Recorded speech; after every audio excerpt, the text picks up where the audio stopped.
Hey YouTube, Peterbilt Knife Guy, and today we're going to be taking a look at a new model from Very Good Knife Company.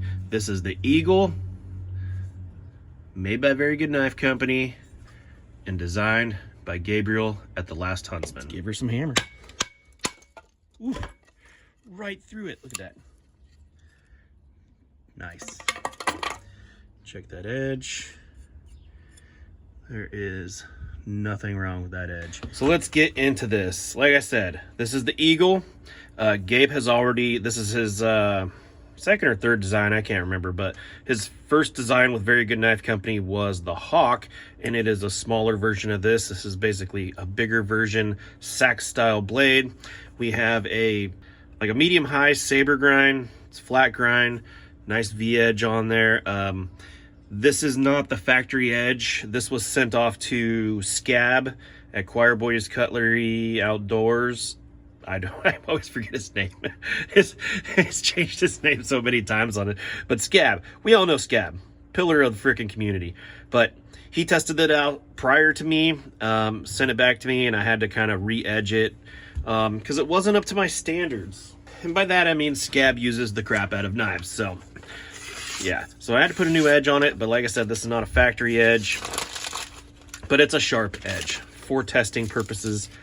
Yeah, let's take a look at this sheath here real quick. So Very Good Knife Company, Jake over there, fantastic maker. I love his stuff. Very simple sheath, but perfect. It fits the Hawk, or the, I keep calling this the Hawk, fits the Eagle, excellent, no rattle. Not coming out. The only thing I don't like about it is this floppy strap, but I think the reason he makes it this high is so you can adjust it to however you much. Basically gives you a little bit more, but I kind of wish it wasn't such a floppy strap. I wish it was more of a little bit robust strap, but either way, what I typically do is I would just take this and make a piece of leather or something, but the attachment point that he makes is pretty fantastic, works perfect. It is not ambidextrous, so it is right side carry only, but you could put tech locks or something else on it. But other than that, the sheath is fantastic. Kind of like this open design here. I like it. Nice retention too. So that's the sheath. So let's get into this knife. We're going to use the old trusty Bauer tape measure here. So we gotta measure down here. So we're looking at 6.5 inches to the scales of cutting. This version, let's say 6 1/8 overall, including that little pommel. We're about 12 1/4 inches. About a 2 inch, just a hair under 2 inches height here on the blade. Nice sized handle. We have the inner grip. I mean, down here, about 4 inches overall, about 4 1/4. I have extra large hands, and there's plenty of room in there for me. Nice lanyard hole, but honestly, with a knife like this, way this handle was designed, it gives you a nice little place to lock into, kind of like a Becker handle, where you can get those flick cuts, and you know, it puts the balance more forward, hits harder. Sax blade. I don't do sax blades. I don't do sheep's foot blades. They're just not my thing. But I understand what Gabe was going for when he designed this. It works. It really does. I'll tell you one thing, when I sharpened it, it was really nice to have that nice long flat edge. But yeah. 80 CRV2, I believe is the steel. Yep, 80 CRV2. Very Good Knife Company typically only works in 2 steels. He does 80 CRV2 and Nitro V. I have a couple examples of his Nitro V. This is the First Strike. This is my knife. I will be doing a review on this one soon. And this is the Revelation. Just, he does fantastic work. Fan-freaking-tastic work. I really, really like Jacob's work. But yeah, Nitro V. So like I said, this is not the factory edge, but this one is. And Very Good Knife Company does not send their knives out dull at all. So, fantastic. This one actually, I think, is my edge, but they're all screaming sharp. Yeah. This thing's got a lot of freaking heft. It is a chunky knife. I think if the pictures don't do it justice until I actually got a hold of it, it is a chunky freaking knife. Let's look at that blade stock thickness. What are we looking at? About 3/16. Yeah, 3/16 inch of blade thickness. Nice sharpening choil. Excellent handles. Nice little pommel right there. So, I mean, it's not really a striking pommel because people do this, but I don't. If I were to drive a fence like a stake in with this, let's say you're hitting something, right? Bam, bam, bam. If you're not paying attention, that thing's gonna freaking come. You're gonna have a bad day. It's gonna hit your fingers. So these aren't for driving in tent stakes or whatever stupid people tell you. This would be for something to where you're holding it and you got a place to smack with like a piece of wood or something where you're not gonna mess up the scales. So, and yeah, I mean, if you're gonna thump somebody in the skull with that, it hurt. It puts all that pressure into a focus point. So yeah, Gabe kind of designed this as a combat, if that's even the right word, like a self-defense, bushcraft kind of knife, and a self-defense outdoors role, in my opinion. Maybe a soldier's knife, but I wouldn't want to. If I was a soldier, I mean, ounces count, and this thing is chunky. Let's check out the weight on this here real quick. I have to do this off camera. It doesn't like the mat, so off camera, let's see here. We're looking at 14.9 ounces, and with the sheath, 1 pound, 3.4 ounces. So 14.9. It's a chunky knife. I mean, over a pound a knife. Yeah, that's crazy. I would not want to be. Let's see what this first strike is. 14. So this knife and sheath way less than this guy by itself. So I mean, obviously, I would probably, if I was having to pack, I would want something a little bit lighter like this. But I guess if you wanted the weight, yeah. Let's got these specs out of the way. Let's go get some use on this guy. For anybody who watches Gabe, he's pretty much an outdoorsman. So being able to do feather sticks and make a fire is pretty important to him. We'll see how this thing does.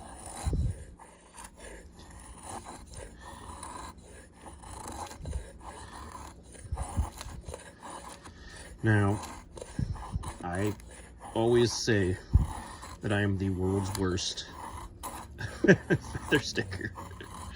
But it's doing it, and it's pretty comfortable. Pretty dang comfortable. Kind of fat feathers, but it might be the wood and it might be me.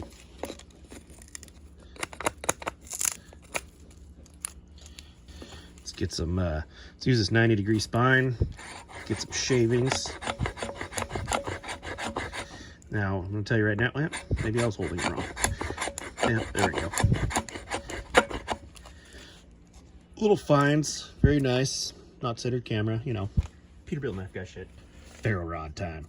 Now, it will throw wicked sparks, so let's see if we can get a little manhole fire going. There you go. Not bad. Let's try out this hook and do a little bit of light chopping. Should be no problem for this. Sorry for the weird angles. I'm fighting the sun, It's change of the season. It is what it is. Let's just do it full hammer grip.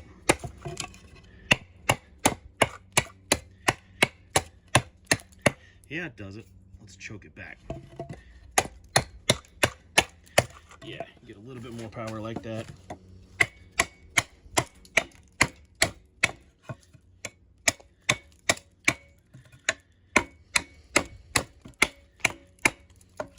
Definitely not a chopper per se, but if you had to do some light limbing, something like that, definitely do the trick. Bam. Look at my fat head shadow. So we have a very naughty piece of 2x4, but it is pressure treated. Let's do everybody's favorite task and baton it. Sorry about the camera angles again. Like I said, fighting that sun.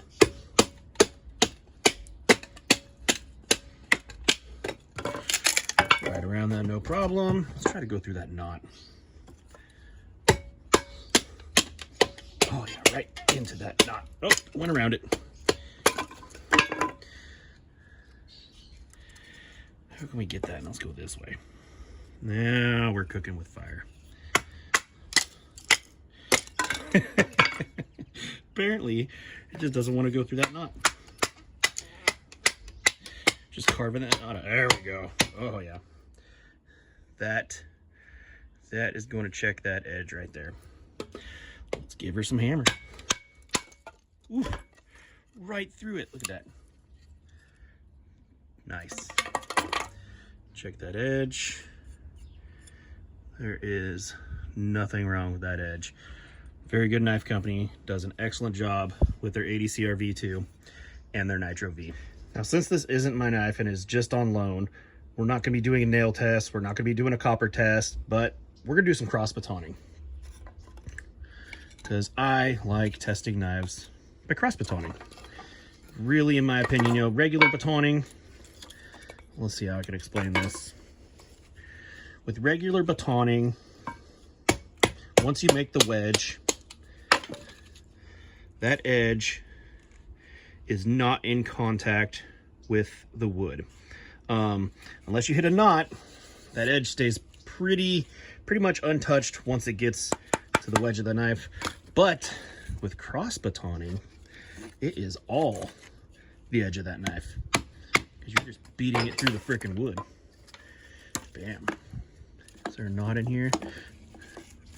Nope. Oh yeah, that's some pressure. See, that is forcing that edge through that wood that whole time. Cross baton a knot? Why not? Bam. How about another knot? Ooh, let's do it this way.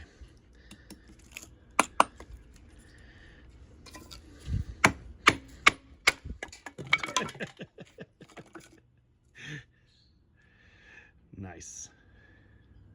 Heat treat on point. Let's do a little bit of nylon strap cutting flawlessly.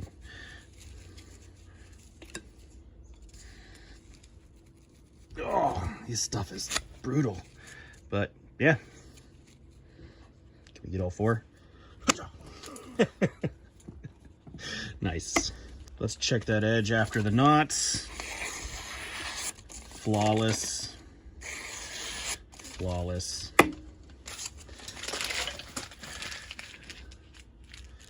Shall we do a water bottle?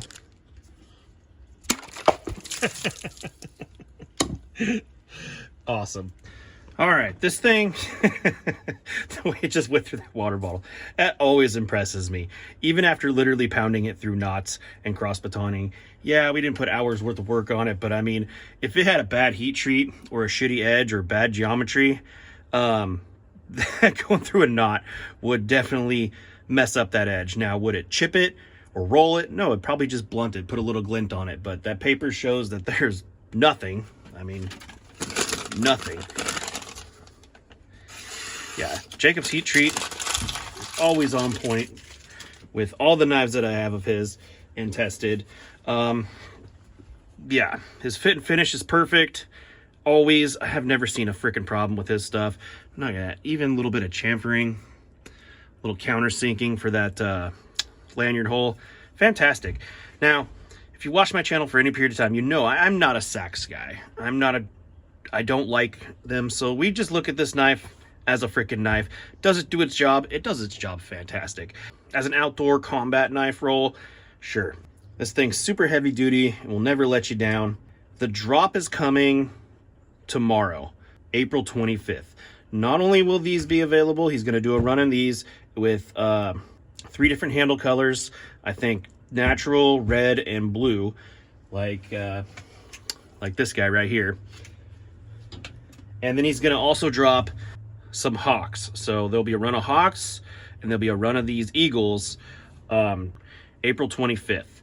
So that is tomorrow. because I'm making sure not to post this video until the day before. So if you're watching this past that time, then you know the drop's already happened, and either you missed out because these things are going to sell fast. Pretty much everything from Very Good Knife Company sells out fast. So if you're interested, be sure to check out the drop. I can't remember what time, but I think it'll be later in the day, 5 o'clock Eastern Standard Time or something like that. I'm not sure, but check it out, and thanks for watching.